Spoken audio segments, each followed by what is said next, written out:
I'm giving a lot of credit right now. Hubert Davis, I'm giving a lot of credit right now. RJ Davis, I'm giving a lot of credit right now. The young guys, I'm giving a lot of credit right now. Since February 15th, which is a little under 3 weeks ago, UNC has passed every test presented to them with flying colors, and yes, that includes last night's destruction of Virginia Tech. It was a classic trap game. We talked about it yesterday. The Duke regular season finale was sitting right there begging you to overlook Virginia Tech and look towards Duke. They won 91-59.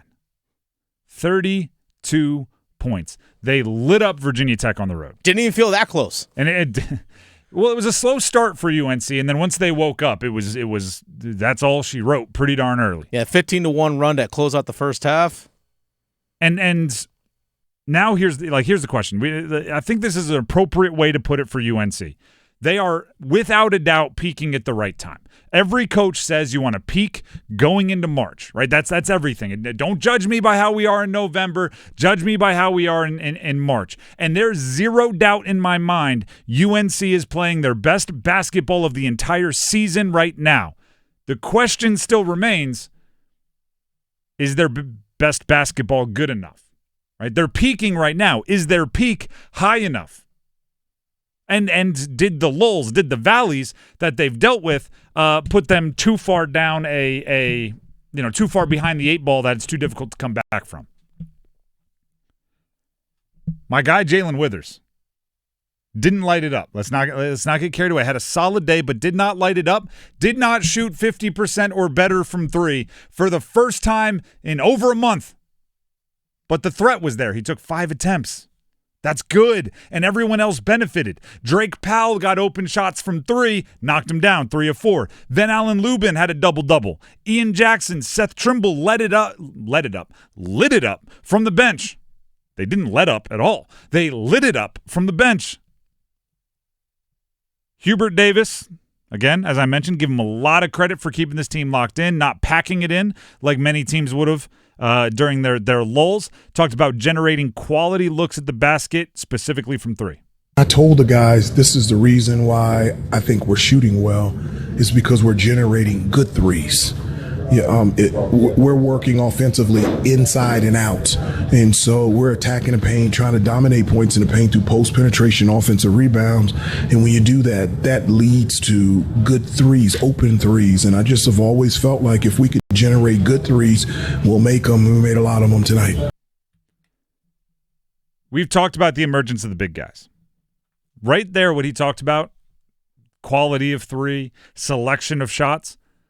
An underrated part of their upturn is not a being less dependent on RJ Davis, but it's a different usage for RJ Davis. RJ Davis has been more of a true point guard at times, specifically when they take Elliot Cadeau off the floor, and Cadeau was off the floor for some of the biggest runs for UNC last night, the momentum changers for UNC last night. When they go big, which essentially means when they can put Drake Powell at 3, have two kind of, quote-unquote big guys at the 4 and the 5, then you have RJ Davis and either, Ian Jackson or Seth Trimble or Elliot Cadeau. When they do that, RJ Davis has been more of a pure point guard, and I like that for him. And it took them a while to start experimenting with that.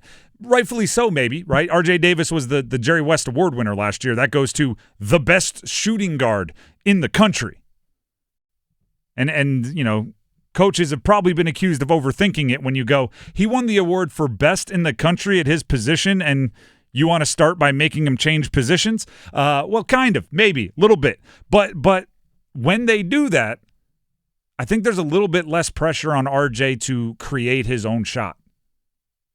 Because remember, at the beginning of the year, when RJ Davis's three-point shooting percentage was well below what it was the previous season, and we were looking for reasons why, the best example we could come up with, and we talked to players in the ACC from last year, we asked around, was, well, Armando Bacot, even when he wasn't producing at a high level last year, was always the number one priority on the defensive scouting report. When you played against UNC, your goal was stop Armando Bacot first, which gave RJ Davis better looks, better percentage shots.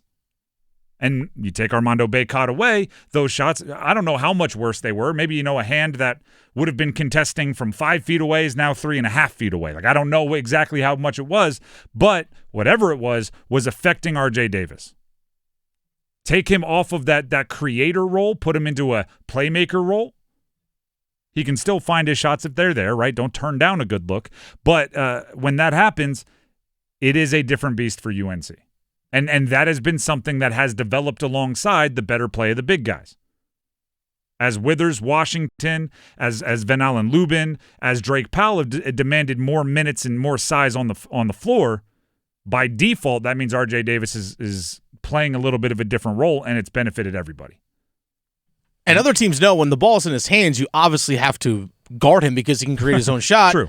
Ian Jackson benefits from this as well. Ian Jackson's getting a ton of great looks yesterday. And he was knocking down the hard looks as well. Yes. Catch and shoot. He's phenomenal. And I don't want to make this a knock on Elliot Cadeau. Cadeau has gotten the Rondo treatment a few times where he has the ball in the wing and they're, whoever's his main defender is, feet in the paint, just going like, shoot it. Coach has told me it's a good defensive possession if you launch. Shoot it. You take Cadeau off, you put Trimble or Ian Jackson in, you have Drake Powell, you have Withers, you have Van Allen Lubin. Really everybody on that lineup, other than maybe Lubin, is a pretty good knockdown shooter. That's modern basketball. You need that spacing. And on top of that, and that this is where you transition quickly, you're going to need size on the court against Duke. Right? You're going to need to be comfortable definitely with one, if not zero guys like 6'1", 6'2", and under because Duke has that kind of length. And if you look towards their next game, which is the regular season finale at home for the Tar Heels against Duke, that one is I mean, you know what it is. You win, there's a good chance you make the NCAA tournament. You lose, goodness, does that lessen your chances? And Duke is not some pushover. They might be the number 1 team in the country the next time the rankings are updated because Auburn lost last night. So you go into that game, rivalry, you go into that game with all the knowledge, all the history. You go in to that game with an understanding that if you win, your season is different. And if you need size to win that game, put size in the game. The last 6 games you've proven you can trust those guys. I want to see Withers. I want to see Powell. I want to see them playing the 4 and the 5, or sorry, the 4 and the 3 with Van Allen Lubin, even though he's a little undersized, playing more of that traditional 5.